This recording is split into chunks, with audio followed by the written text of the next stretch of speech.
Friends, welcome back to my channel. So today in this video, we will read about the sericulture industry. So friends, sericulture के बारे में अभी तक हम बहुत कुछ पढ़ चुके हैं, जिसमें हमने सबसे important life history of mulberry silkworm भी पढ़ा, अलग अलग स्पीशीज़ पढ़ी, इसका जनरल अकाउंट हिस्ट्री, हमने बहुत सारी चीज़ें पढ़ ली हैं इसके बारे में. अब फ्रेंड्स हमें पढ़ना है सेरिकल्चर इंडस्ट्री के बारे में. हमें पता है what is sericulture. The production of silk from the silkworm by rearing practices on commercial scale is called sericulture. तो sericulture क्या होता है? सिल्क का प्रोडक्शन करना सिल्कवर्म से और रियरिंग प्रैक्टिसेस के साथ. रियरिंग प्रैक्टिसेस मीन्स फीडिंग करना. रियरिंग का मतलब ही हम नेक्स्ट वीडियो में देखेंगे. रियरिंग ऑफ सिल्कवर्म्स एक बहुत अच्छा टॉपिक है और बहुत इंपॉर्टेंट टॉपिक है फ्रेंड्स, जिसमें हमें पढ़ना है कि कैसे ह्यूमन एक्टिविटीज़ के बिना तो हम सेरिकल्चर इंडस्ट्री नहीं चला सकते. इंडस्ट्रीज में लोगों के थ्रू ही लोगों को ही काम करना पड़ता है. ये सेरिकल्चर इंडस्ट्री जितनी हमें फ्रेंड्स आसान लगती है कि लाइक सिल्कवर्म्स को रियरिंग करना है, उनको फीडिंग. रियरिंग मीन्स फीडिंग करना, उनका ख्याल रखना, टेकिंग केयर ऑफ देम. सो ये इजी नहीं होता है. इसमें बहुत सारी चीज़ें, बहुत मेहनत लगती है और लंबा प्रोसेस है.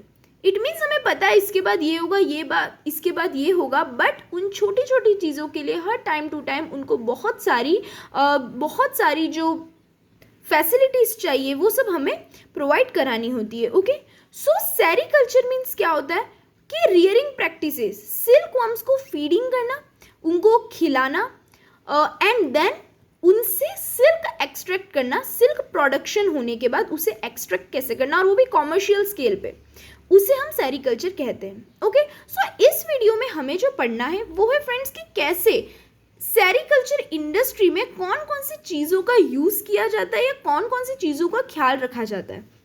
Like before going into the details of the sericulture industry, it is essential to have an idea about the major steps and requirements of sericulture. So सबसे पहले तो अगर हम डिटेल्स देखें sericulture इंडस्ट्री की, सबसे पहले तो हमें क्या देखना हो कि मेजर स्टेप्स, सबसे बड़े बड़े स्टेप्स जो एक मेन जो पॉइंट्स से बातें हैं, हमें पहले वो तो पता होनी चाहिए इंडस्ट्री के बारे में, और उसके रिक्वायरमेंट्स के बारे में पता होनी चाहिए कि सेरिकल्चर के लिए कौन कौन सी चीज़ों की रिक्वायरमेंट होती है.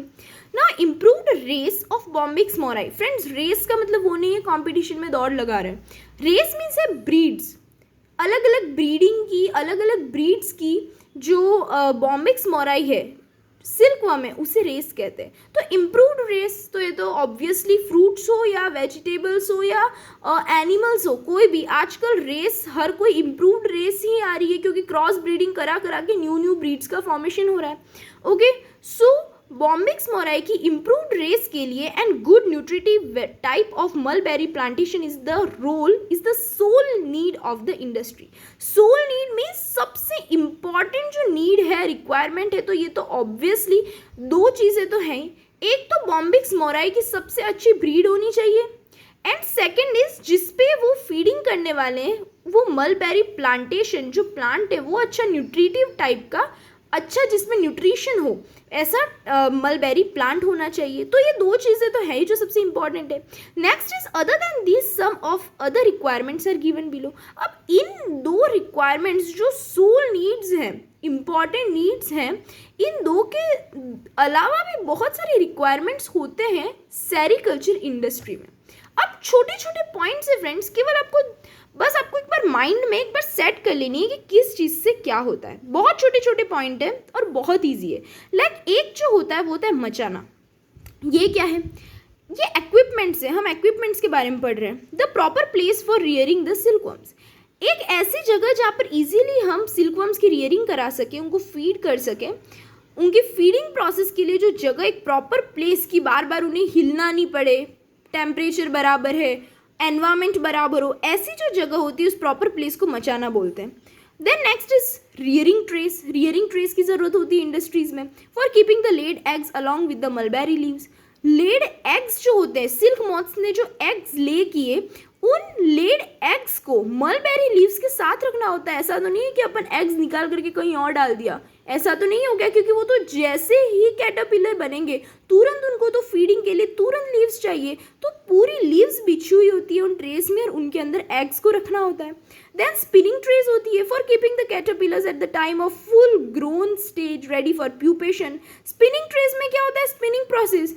कैटरपिलर्स ऐसे टाइम पे ये ट्रेस तब काम आती है जब कैटरपिलर्स रेडी हैं, फुल्ली ग्रोन स्टेज पे आ गए हैं और अब प्यूपेशन के लिए नेक्स्ट स्टेज पे जाने के लिए रेडी हैं। नेक्स्ट होती है दलाज। ये क्या है, for fetching the mulberry leaves. कुछ नहीं, ये तो बड़ी बड़ी बास्केट्स टाइप होती हैं दलाज, जिनमें मलबेरी लीव्स को लाया जाता है फॉरेस्ट से। देन चॉपिंग नाइफ होता है for cutting the mulberry leaves into smaller pieces. Mulberry leaves को अब नहीं होता है कि हमें किसी से काम है तो बहुत अच्छे से, बच्चे से नहीं खाया जा रहा है, छोटे छोटे बच्चे हैं तो उसको रोटी के टुकड़े टुकड़े करके दे दो तो वो और इजीली खा पाएगा। तो चॉपिंग नाइफ किस लिए होता है, मलबेरी लीव्स के भी स्मॉलर पीसेस करके दे दो तो वो इजीली खा पाएंगे। नेक्स्ट है बास्केट्स।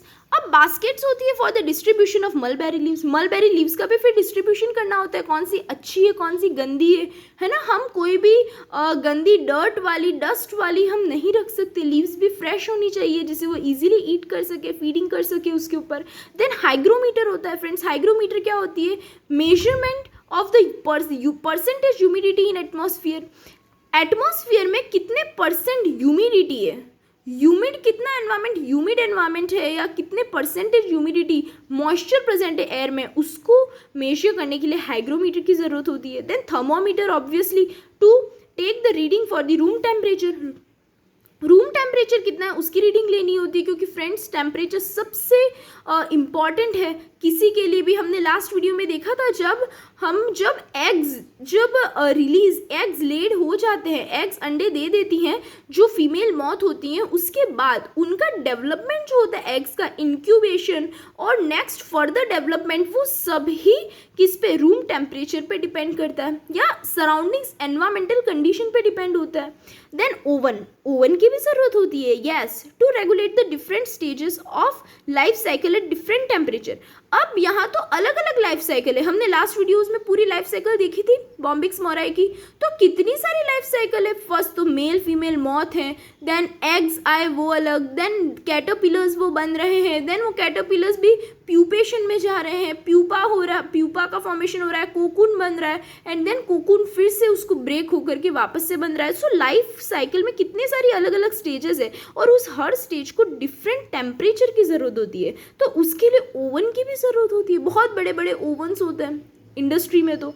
एंड देन फ्रीज की भी ज़रूरत होती है for the storage of eggs for the next generation. अब फ्रेंड्स ये इंपॉर्टेंट चीज़ है कि जब सेरिकल्चर इंडस्ट्रीज़ में क्या होता है, सारे जैसे कि हमने एक बार में जितने सेरिकल्चर सिल्क प्रोडक्शन के लिए जितने हमने सिल्कवर्म्स लिए, उनके जितने एग्स उन्होंने ले किए वो सारे ही एग्स सिल्क प्रोडक्शन के लिए नहीं भेजा जाता है। कुछ एग्स को वो स्टोर कर लेते हैं नेक्स्ट जनरेशन के लिए। अगर नहीं करेंगे फिर तो ऐसे तो बॉम्बिक्स मोराई खत्म हो जाएंगे ना, नेक्स्ट जनरेशन आएगी कहाँ से, क्योंकि सारा तो फ्रेंड्स हम नेक्स्ट वीडियोज़ में जब हम रियरिंग ऑफ सिल्कवर्म पढ़ेंगे तब हमें पता चलेगा कि हम उस लाइफ को, ये जो लाइफ साइकिल है उसको बीच में ही तोड़ देते हैं।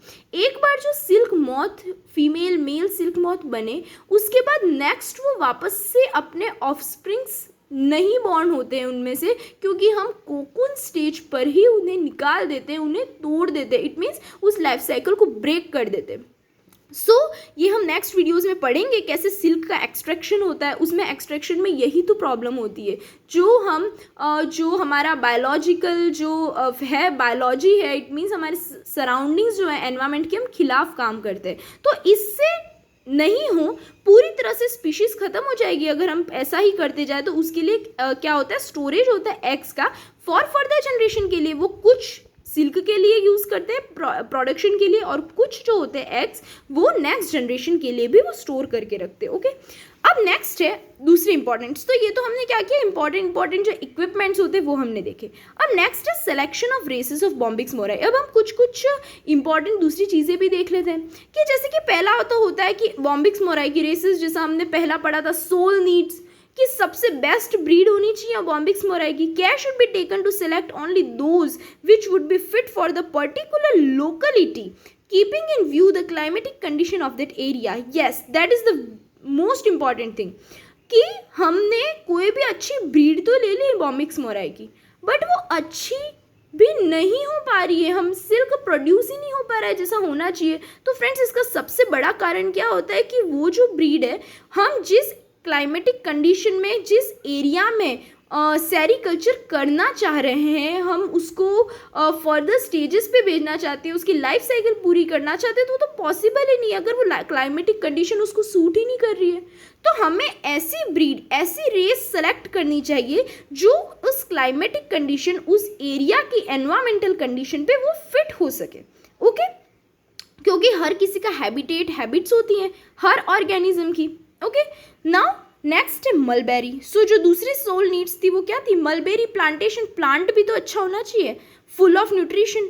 The whole sericulture industry is based on the best utilization of the mulberry leaves as it is the only food of this insect. तो जो पूरी सेरीकल्चर जो हमारी इंडस्ट्री, वो सबसे ज़्यादा किस पर बेस होती है पता है आपको? Best utilization of the mulberry leaves. Mulberry leaves का ज़्यादा से ज़्यादा यूटिलाइजेशन हो, क्योंकि ये इंसेक्ट पूरी लाइफ में केवल एक ही खाना खाता है, और वो क्या है? Mulberry leaves. तो इन मलबेरी लीव्स का बहुत अच्छे से यूटिलाइजेशन होना चाहिए, इसको बहुत अच्छे से best breed, best trees, best nutritive value के साथ वो उस मलबेरी ट्री का यूज़ करते हैं. Mulberry is a deciduous medium sized tree belonging to the family Moraceae. अब ये क्या है आपको पता होगा, ट्रॉपिकल फॉरेस्ट होते हैं, डिसीडियस फॉरेस्ट होते हैं. तो डिसीडियस फॉरेस्ट का एक हिस्सा है, ये मेंबर है कौन? Mulberry plant. और कौन सी फैमिली से डिपेंड करता है, बिलोंग करता है? It belongs to the Moraceae family. और अब मोरेसी फैमिली में भी इसकी दो स्पीशीज़ हैं. ओके, किसकी? मलबेरी की.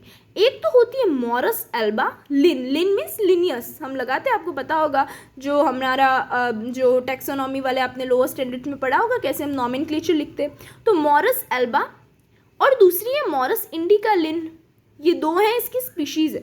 जिसमें से मॉरस एल्बा कौन सी है? It is a white type and locally called as tut या टूटरी एटसेट्रा. तो ये वाइट टाइप का होता है, इट मीन्स वाइट कलर्ड है. ये क्या बोलते हैं, जो ट्री है तो वाइट कलर्ड ट्री होता है, ये वाइट टाइप का है. एंड इसको टूट या टूटरी एटसेट्रा ऐसे अलग अलग लोकल नेम्स जहाँ वो ग्रो होता है उस जगह पे ये नेम से उसको बुलाते हैं. Then this is widely used for rearing the silkworm. और ये जो होता है फ्रेंड्स, ये जो ट्री है, इट मीन्स मलबेरी की स्पीशीज़ पढ़ रहे हैं हम, मलबेरी प्लांट की.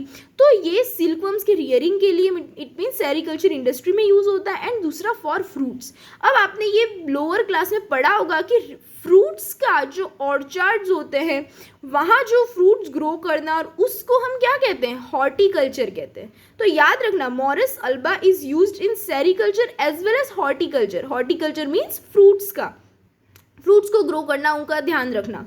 नेक्स्ट है मॉरस इंडिका. तो इंडिका से ही पता चल रहा है कि इंडियन स्पीशीज है. It is locally this is called as shahtoot. हमारे इंडिया में शहतूत का पेड़ जिसे कहते हैं वही है Morus indica Linn. And is Indian in origin, और ये इंडिया का ही ये ऑरिजिन है इसकी, India. It is also use for fruits and for rearing of silkworms. तो ये भी सेरीकल्चर एंड फॉर हॉर्टिकल्चर दोनों में ही यूज़ होता है.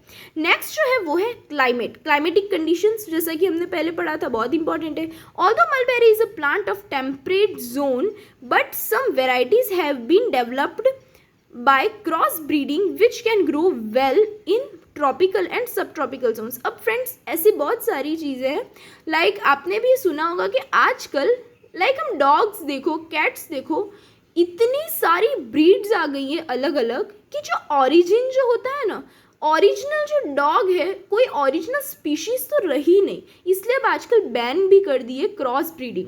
फ्रेंड्स, मलबेरी प्लांट की जो एक्चुअल में ये जो प्लांट है वो टेम्परेट जोन का है. मलबेरी प्लांट स्टार्टिंग में चाइना में, हमने हिस्ट्री पढ़ी है स्टार्टिंग में, एक पहले प्रीवियस वीडियो में आपको पता होगा, चाइना में था स्टार्टिंग मलबेरी प्लांट का, और टेम्परेट जोन के एरियाज़ में थे. बट आजकल ये जो मलबेरी प्लांट है वो ट्रॉपिकल, सब ट्रॉपिकल मीन्स टेम्परेट जोन्स, उनमें भी ये ग्रो हो जाता है आराम से, इजीली. इसका कारण क्रॉस ब्रीडिंग. आजकल हर जगह क्रॉस ब्रीडिंग हो रही है. तो क्रॉस ब्रीडिंग की वजह से सारी ब्रीड मिक्स हो गई और हाइब्रिड्स बनते जा रहे हैं। तो उसकी वजह से आजकल जो ये मलबेरी प्लांट्स है वो ट्रॉपिकल सब ट्रॉपिकल जोन सब में ही ईजिली ग्रो हो जाता है। So next is soil. For a good crop and nutritive type of leaves, soil should be of loam type. Loam type means garden soil. Loamy soil जो होती है उसको क्या बोलते हैं? गार्डन सॉइल, जो प्योर होती है, विदाउट स्टोन स्लिट्स एंड जो भी डस्ट डर्ट होती है उसके बिना की होती है, उसे लोमी सॉइल कहते हैं। तो गुड क्रॉप के लिए, अब फ्रेंड्स याद रखना, क्रॉप इसलिए यहाँ हो रहा है, यहाँ बात हो रही है, आप नेक्स्ट वीडियोज़ में भी और आगे भी सीड्स पढ़ोगे, सीड्स बोलोगे या क्रॉप्स पढ़ोगे, तो ये क्रॉप्स या सीड्स बात हो रही है एग्स के लिए। Seed means egg and crop means silkworms, वही क्रॉप्स है, वही हमारा कोकून ही हमारे लिए क्रॉप्स है। तो एक गुड क्रॉप मतलब क्या होता है? किसकी बात हो रही है? ये सिल्कवर्म्स की बात हो रही है। और यहाँ जो क्रॉप की बात हो रही है तो हम मलबेरी प्लांट की बात करें कि अच्छी सॉइल होगी तो अच्छे से न्यूट्रिटिव वैल्यू के साथ मलबेरी प्लांट होगा। बट हाँ, आगे भी आपको क्रॉप और सीड्स जहाँ वर्ड आए उसके लिए आप समझ जाना, ऑब्वियसली मैं आपको बताऊंगी, बट फिर भी अगर सीड्स आ रहे हैं तो यहाँ सीड्स किसको कहा जाता है? एग्स को सीड्स कहा जाता है सेरिकल्चर इंडस्ट्री में। और क्रॉप्स मीन्स होता है कोकून्स, ठीक है। तो न्यूट्रिटिव टाइप ऑफ सॉइल्स की ज़रूरत होती है, जो लोमी टाइप की हो, गार्डन सॉइल हो। गार्डन सॉइल कैसी होती है? हमारे गार्डन में ना उनमें कंकड़ पत्थर होते हैं, ना कि कोई भी डस्ट डर्ट, फालतू में कोई भी दूसरी चीज़ें नहीं होती है। Soil with neutral pH is best suited for the proper growth of mulberry plants. अब मलबेरी प्लांट्स के प्रॉपर ग्रोथ के लिए न्यूट्रल पीएच की सॉइल होना ज़रूरी है, ना ही एसिडिक ना ही एल्केलाइन, बेसिक सॉइल होनी चाहिए, एकदम न्यूट्रल पीएच होगी, वो बेस्ट सूटेबल जो है पीएच है किसके लिए? मलबेरी प्लांट्स के ग्रोथ के लिए। नेक्स्ट है फ्रेंड्स प्लांटेशन। अब सॉइल देख ली, क्लाइमेट देख लिया, plantation. So it is performed in December, January और जुलाई। अब फ्रेंड्स जो प्लांटेशन होता है, इनको ग्रो किया जाता है वो दिसंबर, जनवरी या जुलाई के टाइम पे किया जाता है।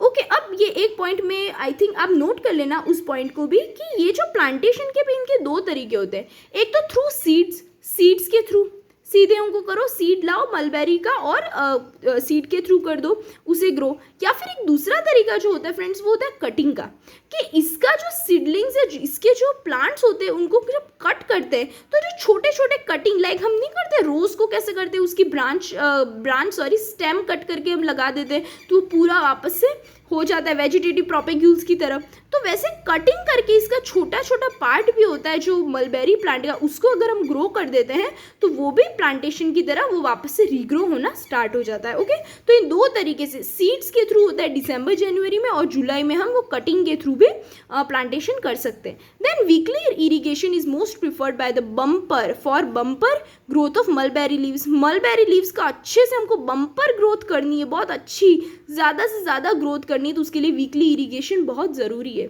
एंड देन फर्टिलाइजर्स, आजकल फर्टिलाइजर्स मैन्योर्स हर जगह यूज़ होते हैं। So the months of December January are the best time for manuring the crops. तो दिसंबर जनवरी का जो टाइम पीरियड है वो मैन्योर्स, फर्टिलाइजर्स क्रॉप्स में डालने के लिए एकदम बेस्ट टाइम है, सूटेबल टाइम है।